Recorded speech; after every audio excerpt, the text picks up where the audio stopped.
Hi there. Some of the details in this story will be upsetting, but they won't be gory or gratuitous, but they will be potentially upsetting. But I'm not going to lay it on thick. So the subject is being an innocent bystander. In psychology, they've studied a syndrome which emerged, I think it was in the 70s, where a woman in New York, in a densely populated part of New York, was under attack, and she was screaming for help. But because of the nature of there being so many people who could have come to her aid, people in different flats all around, each person decided it was probably someone else's responsibility. So the result was no one helped the woman at all. And this was then recognised as a psychological syndrome, that if there's only one person about and someone needs help, usually that person would go to the aid of someone. If there's more than one, then it starts to become who's going to help first, who's going to get involved. But if, say, there was 20 people, then it bizarrely and perversely, it lessens the chance of someone getting help, because each person thinks, well, I won't take care of it or help, but one of these other people will take care of it. It's not my responsibility. So it's known as innocent bystander syndrome. And I've been in this situation many times. When I was driving around Scotland a lot, I came across many situations where I was the first responder, and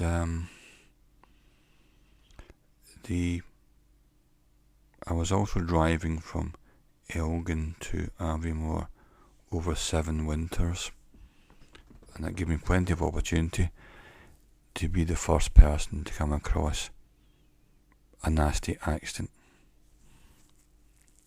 And one was with a big lorry. Another one was when 13 cars had all turned over in a 5-mile stretch.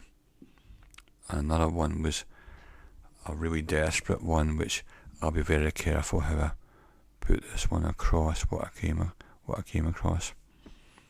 And out in places like Poole up in the northwest of Scotland, and heading from Elgin to Inverness, I came across quite a number of cars with people trapped in them. The cars have often been upside down, with people inside still strapped in their seatbelt.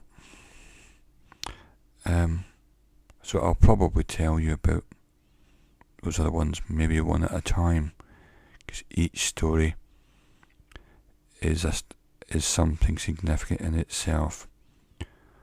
But here's one which is a bit lighter, and it was a few years ago. I was driving. I had a big Vauxhall Vectra, a big black 3-litre type of car, and it had a spoiler on the back of it, making me look pretty much like a hood. And I used to wear a baseball cap, so I often got stopped. I actually got breathalyzed 5 times, never failed the test, I may add. I've never been done for drunken driving, but I was breathalyzed 5 times in stops when I was driving this Vectra, and often it was because people had reported me. And in fact, way out in towards Mallaig, when you go out towards the Knoydart Peninsula, way out that way, I was driving back from Mallaig about 7 or 8 in the evening, heading east back over to the Murray Firth, and this police car was following me for quite a while, quite a few miles, and eventually I got the blue light flashing and the high beam, so I pulled over and the cop car pulled in behind me, and this is in the black Vectra, and the guy said, the cop, he said, "You were weaving all over the road, and that's why I pulled you over." And it was just one guy on his own, so I think perhaps he was a new cop, a rookie, and he was just practicing. So he decided just to stop me. I didn't think it was any need to, but he stopped me anyway. And so he said, "So I noticed you were drifting back and forth all over the road, and that's usually a sign that someone's been drinking." And I replied, "I haven't been drinking, officer. I'm just a bad driver." And he actually laughed, and then for a moment, and then you're not supposed to make jokes with the cops, and then he got back into serious mode and asked me what I was doing, where I was going, all that type of thing. So that was one thing there. Another situation was when I was coming through from Inverness going towards Elgin and Buckie, and this was about 1 o'clock in the morning, and the cops had stopped me on the A96, but there was not much people about at 1 in the morning, and the police had flashed me to pull over, and I pulled towards the verge on the left, and I thought possibly as I was coming through Nairn and getting back out the other side of it, I think I racked up the speed a wee bit too quickly. This car was pretty powerful, so I could make it shift.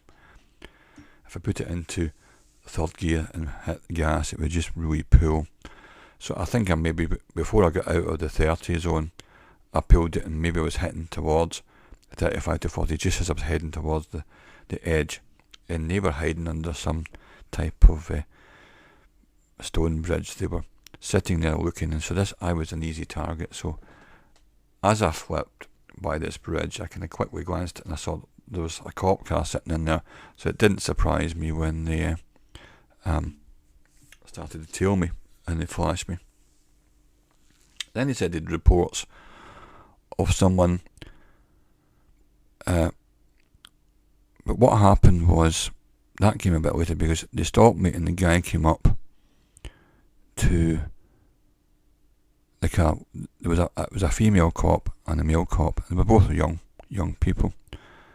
And the young cop came up, and it's electric window, so I put the window thing down. Down came the window, and he said, "We've had reports of you staggering around and getting into your car. So would you like to get out of your car just now, switch the engine off, and come into our car at the back?" So then he went back to the cop car, and I got out of my own car, the Vectra, and it was about 1 in the morning, pitch black, and it was a country kind of road just on the edge of Nairn. And as I got out the car, my car, I looked towards the cop car, but they had their lights on high beam. Either it was on high beam or I was within the beam because I was so close to them. I was within the dip beam, but I was completely dazzled by the lights, and I went round past the grill of my car in towards the passenger side towards the verge, and as I walked around my car, there was a ditch there of about a foot drop, maybe more, and I couldn't see anything. So as I stepped around my car, I actually fell over into the ditch and got back up, and then walked to the cop car, and I thought, I wonder what they must think. But it was an honest kind of fall because I couldn't see in it, and I was blinded by the lights. And then, when I got in and sat in the back of the car, they said that someone had been seen me getting into my car, and I looked to be drunk. And then I remember someone had been driving very close, essentially tailgating me. So someone had been tailgating me for quite a few miles, a member of the public, and they reported me. And so this didn't look good. As I got out of my car to head back towards the parked cop car, I got dazzled and I fell into the ditch. I'll wind up this story at the moment, and I'll carry it on because I've now run out of time to tell another more interesting story which happened at Loch Laggan. So bye for now.